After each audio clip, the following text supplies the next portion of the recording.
Oh, oh, where are you going? Hey, listen, if I'm going to take the time to teach you how to do all this stuff, then you get your butt back out in that garage. And then you smash the subscribe and like button because I'm an awesome guy and I like to give free information. So you should do me a favor. But don't be walking away. We got things to learn today and to fix. So you better go grab your tools and get out in that garage right now. Right now. What are you waiting for? Go. Jeez. What's going on, guys? Sorry, it's pretty bright outside, so I got the pit vipers on today. Yeah, let's talk about this because there's going to actually be probably 2 or 3 parts to this video. I know that this is the initial review, but there's a few things we're going to talk about. I love these Hawk DLX platforms, but unfortunately, they come with some issues, and we're going to talk about that, especially after my review, because I think you'll understand a little bit more after my review of what I'm aiming for here. But there are a few things that we're going to try because these things come from the factory extremely leaned out. It doesn't matter if you have the carbureted version or you have the fuel injected version, they just come very, very lean from factory. There is a solve for that. Unfortunately, it requires a bunch of stuff to solve that problem, or we can simplify it. However, I am going to offer you both versions of how to solve that problem. That being said, there are a few people that we are going to give shout outs to, not just at the end of this video, but for the next 2 videos, because everybody involved in this plays their role. I am trying to offer something to the community that is awesome, while also helping these other people. And some of them are just being cool and helping back. And we'll get into all of that. But let's just focus on this being a 3-part video. If you're just here for the review, watch the review. If you like what you hear, buy one or don't. You know, that's completely up to you. But if you do purchase one, there are some suggestions I will make. And you'll find that out after the review. That being said, guys, I spend a lot of time and energy on this channel. It feels good. I kind of work on a back scratch principle. It costs $120 to $190 an hour to have a mechanic work on your bike. I offer all of that information here for free. Please hype the video, drop a comment, push the subscribe button, hit the like button. If you feel like taking it a step further and, you know, helping me for giving up my free information to you guys and all these other people, feel free to donate a cup of coffee or a gallon of gas to the channel. We travel, we use all that money, it goes back into the channel. We either buy bikes or parts, and then we make more content. So all of it goes back into the channel regardless.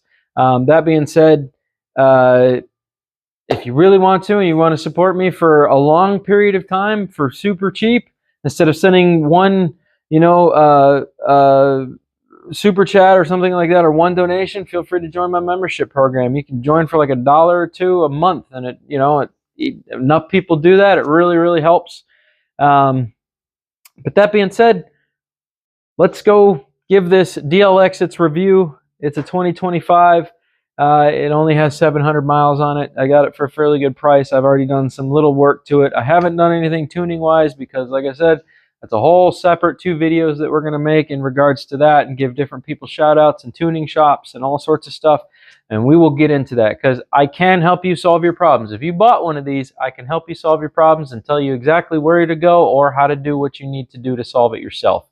So let's get started. Smash the like button, subscribe, show some love, and let's get to the video. The Hawk DLX 250. Let's talk about it.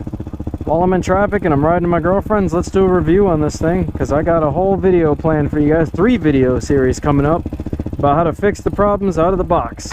And when I say this one definitely has problems, and so do the majority of these out of the box, I'm not kidding. They definitely have problems out of the box.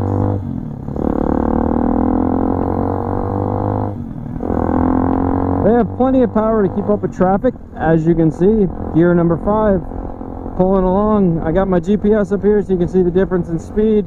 This says I'm going 41, that says I'm going 47. At 50 it says I mean, just, it's bad. It's not accurate at all. However, I have topped this out on GPS, and I got 65 miles an hour on GPS, so I know how fast this thing can actually go. But the speedometer is very wrong compared to actual speed, so just be aware of that.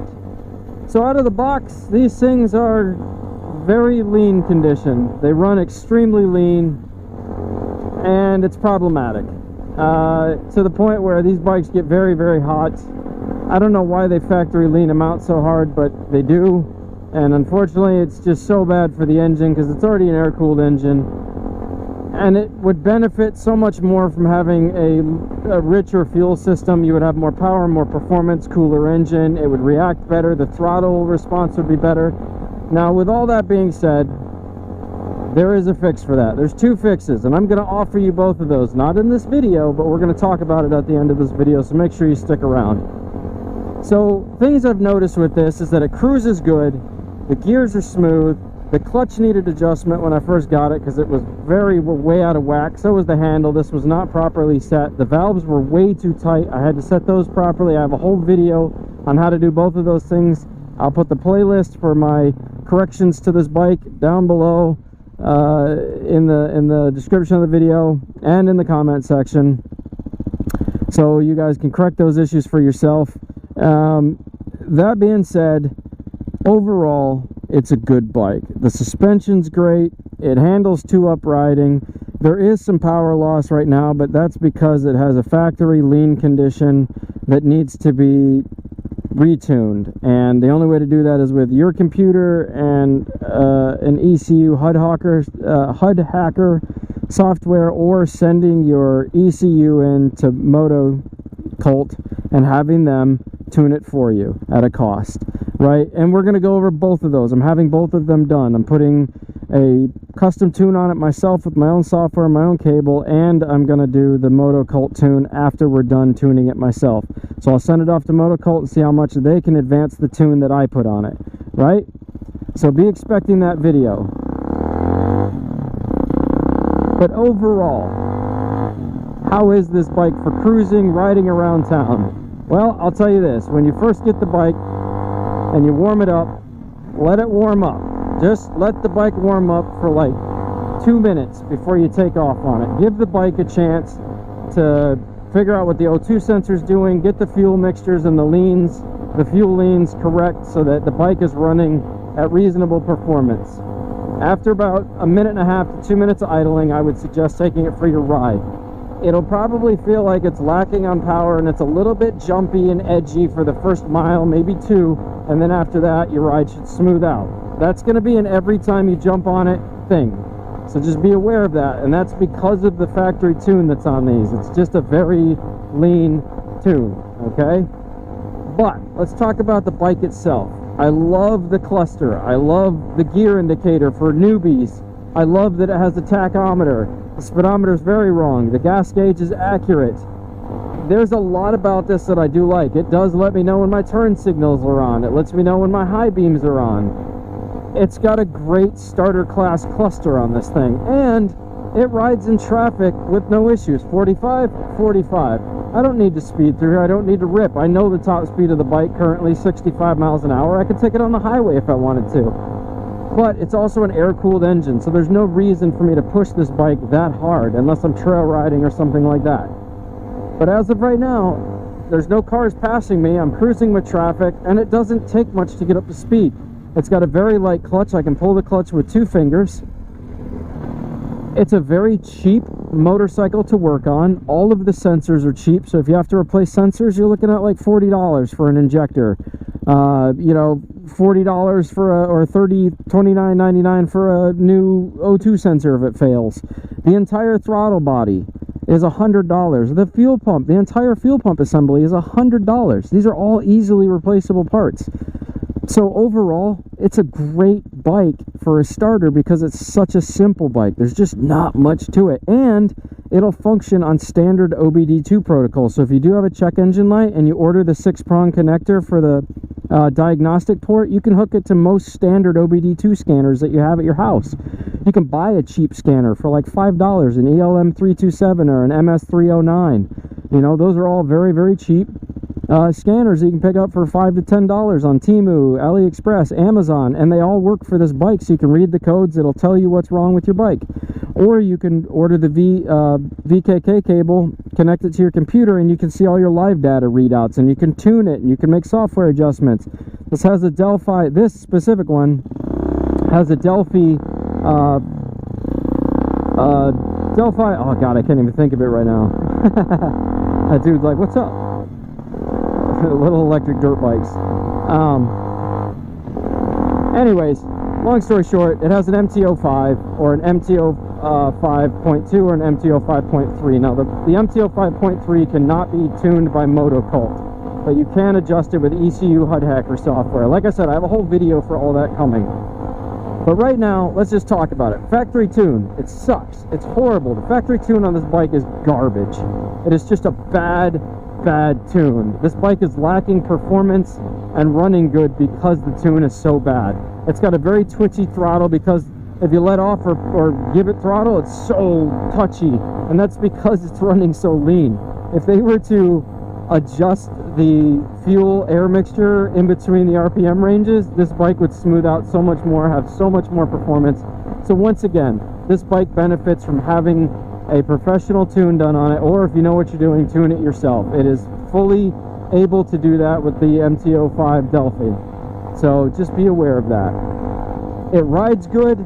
Two-up riding is not an issue. It feels comfortable. It's a thumper, so you definitely kind of feel the vibrations a little bit through the bike because it's a single cylinder without the counterbalance engine.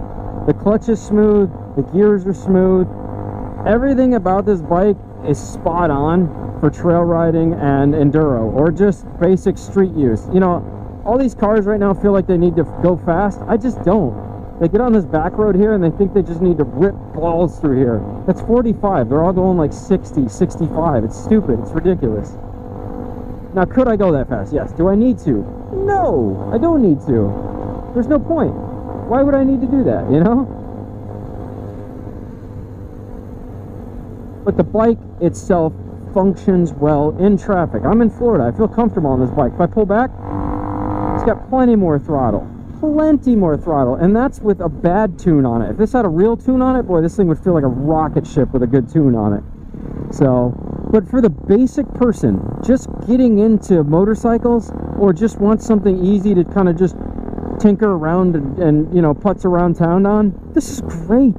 It's so cheap to keep up the maintenance. These bikes barely cost anything. You get these huge massive tires that are actually pretty good. I will say the stock tires that are on this are kind of knobbies. I think they're more trail riding tires than they are actual like street tires. They're like a mix, but I think these are 70% more trail tire and 30% street tire, but they are DOT approved. So when you turn on this tight, it digs really hard, and that's just because it has like almost knobbies on it. Like they're almost knobbies. So if it didn't have those almost knobbies on here and you had a set of like Shinko Trailmasters, this bike would be so smooth. It would just be such a fantastic ride. But I've since I left my house, I put 20 miles on it almost, and I still have another probably 10 to go without, and it's getting me to where I need to go. I'm crossing all the way over from Tampa to Palm Harbor to St. Pete. So hey, look, he waved at me. Even though I'm on a dirt bike, he still waved at me. So I just had two little cutouts there, and that's what I'm talking about with lean condition. It just cut out twice on me. Right, just a little like that. I could feel like a power surge giving it throttle. That's unfortunately coming back to tuning problems. The sensors are just not getting along with the tune that's on this bike, and it's problematic. You know, it's just an issue. The bike doesn't like the factory tune that comes on it. It wants to run with more fuel. So, but the bike itself is solid. This is a solid machine. When you first get it, do a nut and bolt inspection. Go through everything on this bike. Check all of your nuts and bolts. Tighten things down.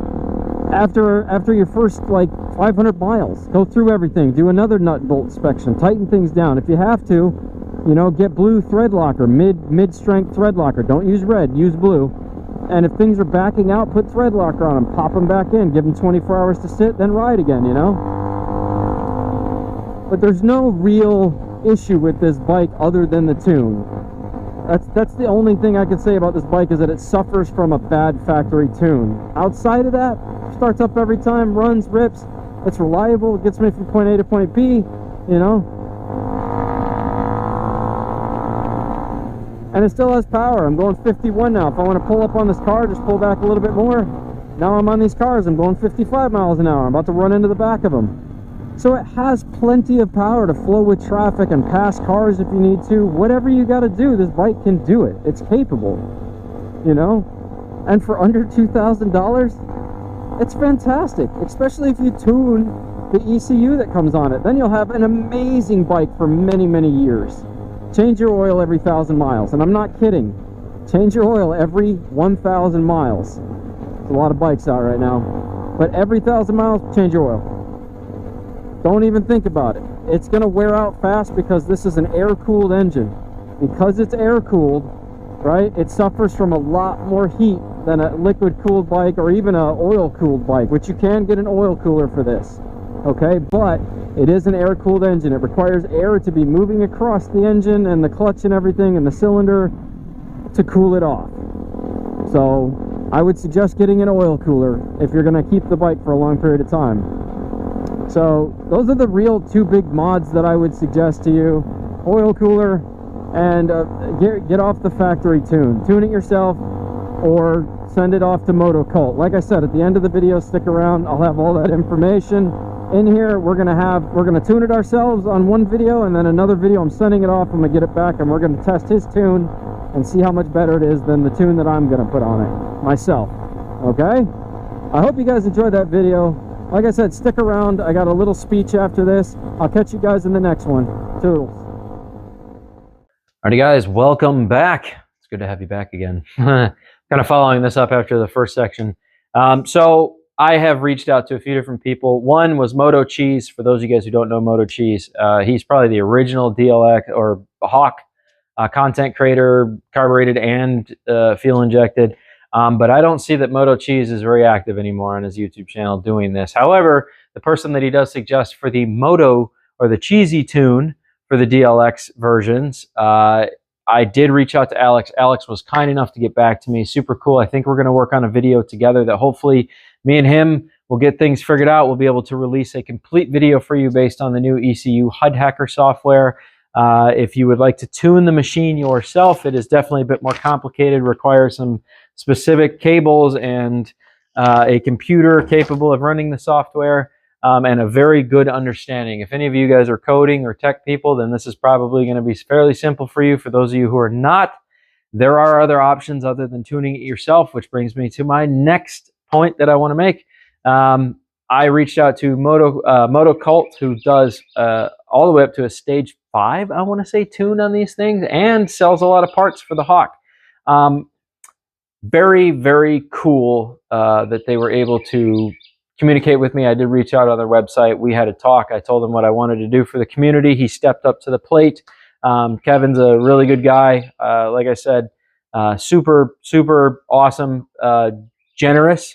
I kind of told him, like, hey, man, I really want to get this tuned professionally. I'm just not, trying to throw tons of money at the bike. And he was super cool and said, dude, just send me your computer. Send it back. I also want you to be honest about the tune. It may not be for you, and if it's not, then tell the people that it's not for you. And it's not a good tune. However, I have a feeling that anything is better than what currently comes on this as a baseline tune. So I cannot see that what he would do to my computer would make the situation worse. But you never know. It could, and it could be faulty. I still won't hold it against him because he went out of his way to, like I said, help me make this video for you guys. So I will be supplying everyone's information down below. I'll even talk to Alex, and if Alex says it's okay, I'll put his email down below. That way you guys can go through Moto Cheese, or you can go through me and get connected with Alex. I believe the last tune update I saw was from 2023 from them. So after I communicate with Alex, we'll see if he's been able to improve the tune that they created, the cheesy tune. Maybe there's a cheesy tune 2.0 or 3.0 at this point. And like I said, doing it that way is so much more complicated than sending things off to MotoCult, but everybody likes to do things their own way. So I want to offer both versions of this to everybody with a good breakdown and step-by-step process. So that's what we're here to offer you.